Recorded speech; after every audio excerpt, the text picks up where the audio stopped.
سلامات بصوتي كما وعيكم دحان وعيكم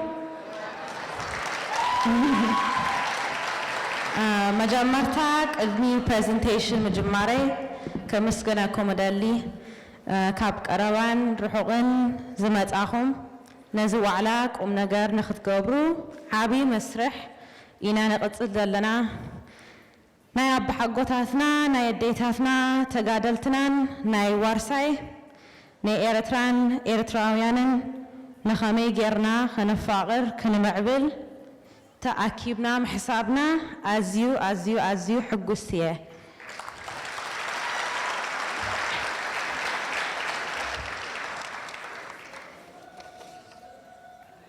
Okay, so now I'm going to switch to English. So today we're going to spend some time together thinking about social media and the role of social media in our community, how we can think about that in relationship to politics. This is obviously a really big deal for us given that we are Eritreans, and this has been a tool that has been wielded to oftentimes divide us. So I'm going to go ahead and get started. Can I have the next slide, please? Okay, so we have our three major social media platforms. So just to start off, I just want to get an idea in the room. Can you please raise your hand if you have a Facebook account? Okay. Now keep your hand raised if you have a Twitter account. Okay, everyone look around the room. Keep your hand raised if you have an Instagram account. Okay, that's still a lot, right? So today we're gonna talk a little bit about some facts about the social media platforms, right? As you can see here on the presentation, Facebook has just about 2.4 billion users, and what you get on Facebook are your friends' posts and sponsored ads, and as we saw earlier, all Eritreans use Facebook. We have on Twitter 300 million users, and you get information not only from the people that you follow using limited characters, so these very, very short messages, but you also have this information that's able to be spread to Eritreans and non-Eritreans who are interested in Eritrean politics, right? So that one is a little bit less controlled. On Instagram, you have about 800 million users, so that's a bit more than Twitter. And your posts are narrowed to videos and photos, as well as sponsored ads. And this primarily targets Eritrean Americans between the ages of 18, or under 18 to 35. So that would be like this corner in the room over here, these tables, right? That's like what everyone is using. Next slide, please. So in the previous slide, one of the words that is used is the word curate, okay? And the word curate means to select, to organize, and to present. So it's an intentional act to gather information and to present it in a specific kind of way. But how do we put that in the context of our use of Facebook, Twitter, and Instagram? So the one way to think about curating is to think about it in the form of how data or information is collected. These sites are constantly taking information about you, details about you. So, and that's all based on your cyber world interactions. So things that you're liking, the kinds of comments you post, the kinds of things that you search, and even where you log in from. So you logging in from your house is different than you logging in from a school library versus the mall. From there, the sites show you more posts that you are likely to interact with or click on. So it's kind of learning about you and learning the ways that it can best influence you based on things that you're sort of interested in. And finally, this data is oftentimes sold to companies so that people can pay to boost their posts on social media using the site's users and what they're interested in. So now let's take a moment and connect that with our own community. How does this relate to our own community? Can I have the next slide, please?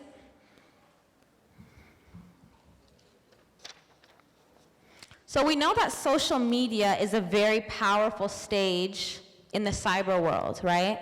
But you'll oftentimes hear about how people have friends on social media. They've never met them before, but these people, they're like they really know them, right? Because you're in a community and you have similar ideas, you have similar interests.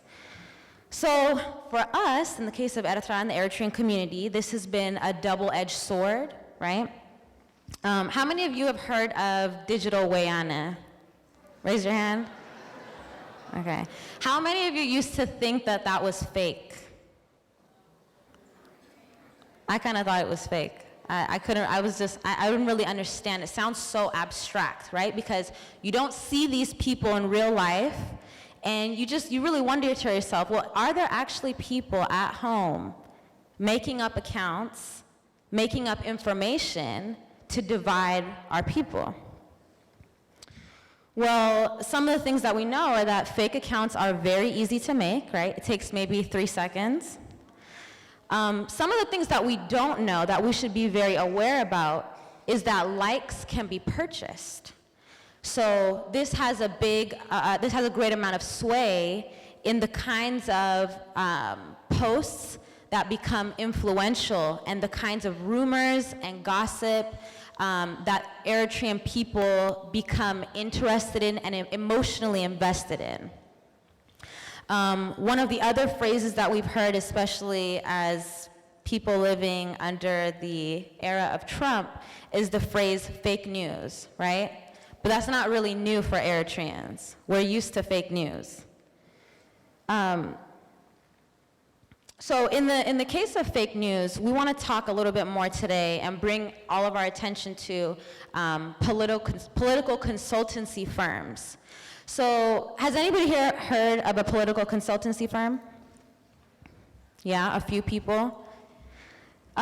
So these are actually real companies that are hired to focus all of their energy on creating content, right? So creating campaigns and aggregating information that are essentially smear campaigns. So they're defamatory, and they're meant to be distractions that take away from the opportunity to engage one another on our current priorities, and instead promote rumors, gossip, and ultimately chaos. I think a lot of people can relate to that in this room. As Eritreans, a lot of gossip and the media has a lot to do with the kinds of everyday conversations that you might hear your parents talking to their friend on the phone. You might hear or see someone post about that on Instagram, and you kind of wonder to yourself, is this actually real? We don't know. Can I have the next slide, please? So this is actually a real-life example of a digital weyana account. This person here is allegedly Daniel Teklazgi. He's allegedly from Dabarwa, Eritrea. And even though Daniel is Eritrean, he comments that Mallas is a quote-unquote balih marahi, right? That he's a great leader. But when you actually go through Daniel's page, you see that he has very few posts on his page. He doesn't create posts. And Daniel also has pretty much zero pictures of himself, right? So that's a little suspicious. One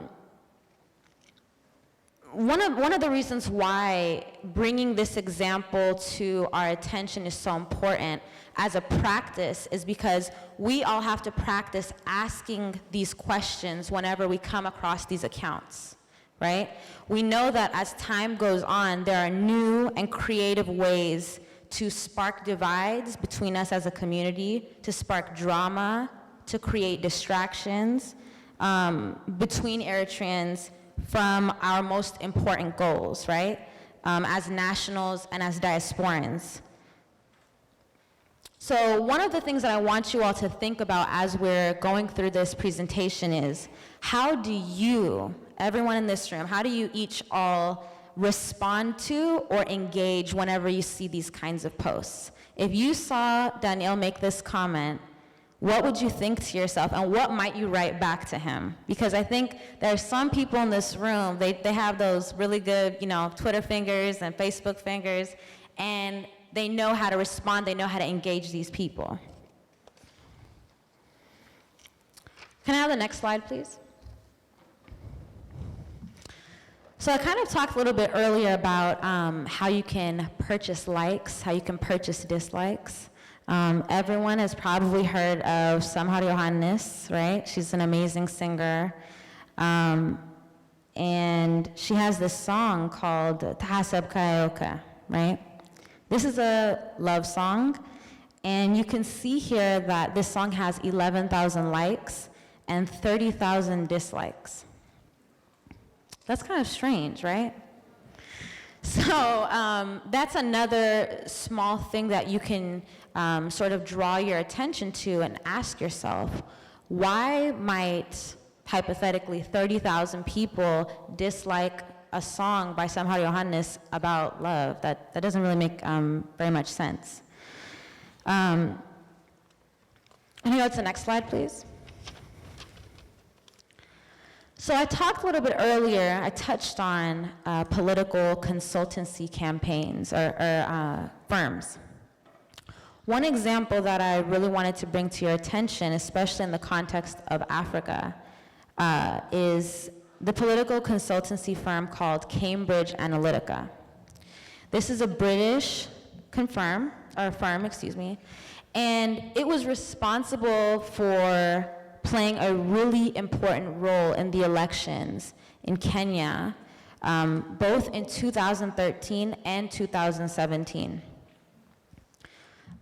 So just to go back again about what a political consultancy firm is, and what they actually do, because those words are sort of abstract again, right? They're not very clear what they actually do in their day-to-day as a company. What they do is conduct deep research using different channels, and they combine all of their data in order to create a strategy for electoral processes and campaigns. So they're studying the people in person, they send people in person, they send people to research and study the kinds of posts people are making, the kinds of conversations that they're having online, so that they can learn what people's deepest fears are, and they can create a strategy around that in order to influence how elections are carried out. In this case in particular, in Kenya, they used Facebook to collect data about things that people were emotionally invested in, and use that to design their campaign for their political client, which is the current president of Kenya, President Uhuru Kenyatta. Next slide, please.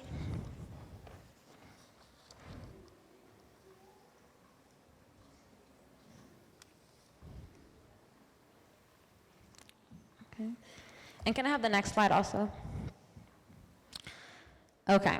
So going back to Kenya 2017, Cambridge Analytica specifically depicted the opponent of the current president of Kenya, President Kenyatta.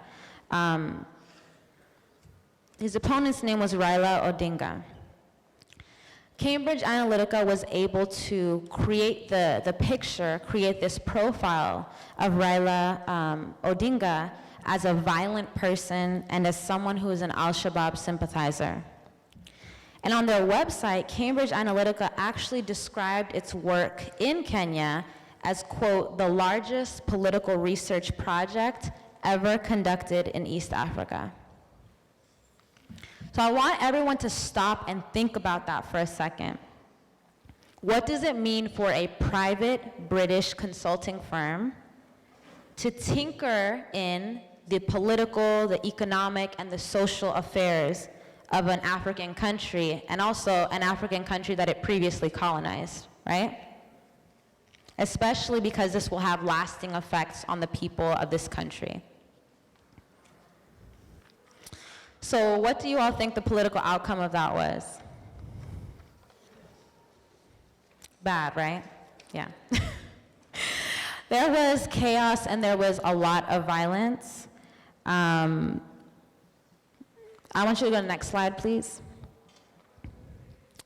Kenyans were flustered. They were confused because there were all of these competing bits of information that suggested that it was too hard to tell the truth from false information.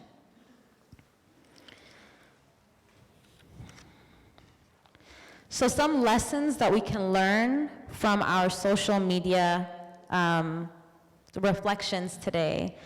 One, money matters, right? These are the kinds of influencers that we have in the way that politics happen.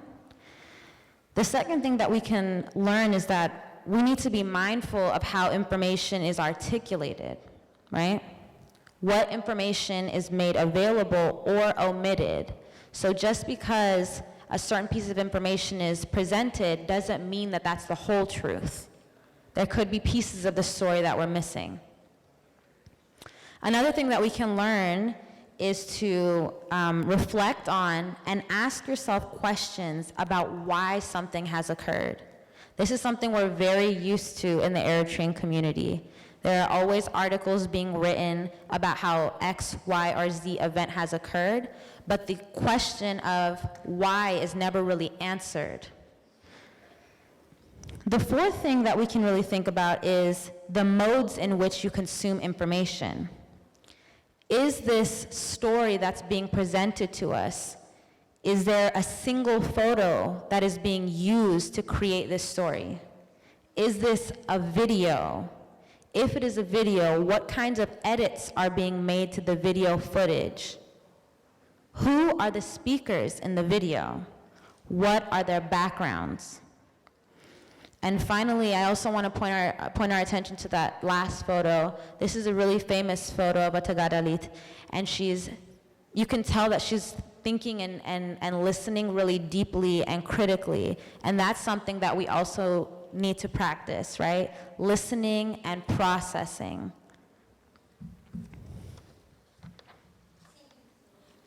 Okay, last slide. So some tips that I can leave you with in terms of identifying fake news, right? One of the main things that we can do that people have seemed to have forgotten is to check the source and the author. Who is this person that's writing this article, right? If you Google this person's name and you can't find anything, that should be a red flag. The next thing we can do is search the headline and see what other accounts there are, what other sources there are. Something that I'm personally, as an Eritrean, I know that I've always been very averse to journalists, because growing up, right, we see that journalists, it seems they just run any story, and we're never really given the full story about where these sources are coming from, right? The third thing we can do is check our own biases, especially for those of us here who live in the States. Undoubtedly, we're living in a Western country, we're living in the United States. There are ideas about how we think about the world, there are ideas about how we relate to Eritrea back home, and what the narratives that have been created about African nations altogether, right? They're very pessimistic. So what does that do to us, and how does that influence whether we believe whether something is happening? Next slide, please. Another really simple thing you can do is to check the profile picture.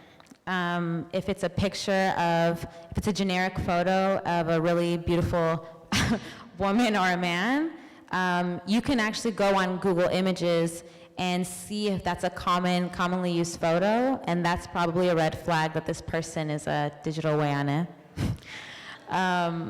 And also whether they have few photos uploaded, right?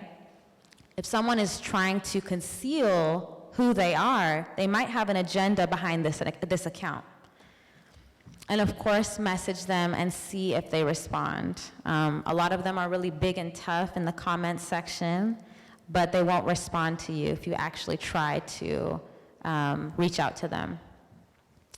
So I want to leave you all with, that's the end of this presentation, but I really want everyone here to think about and be left with some questions, some key questions that you might ask yourself in the process of evaluating the validity of a post, right? Is this real? I know for me, one thing that I'm learning to do is to always ask these critical questions. And oftentimes, I think what happens in our community is you have someone who might be a neighbor or a family friend, and they come up to you and they bring you this piece of information that is questionable, and you ask them, how do you know this is true? And they usually can't answer that question directly. So that should be a sign to you that there's more to be learned about where this story is coming from. So that's the end of my presentation. If there are any questions, please feel free to come up to me. I think we can continue this conversation on our own and to really challenge each other to continue to be critical about how we engage in the cyber world and how that impacts us in the real world. Thank you.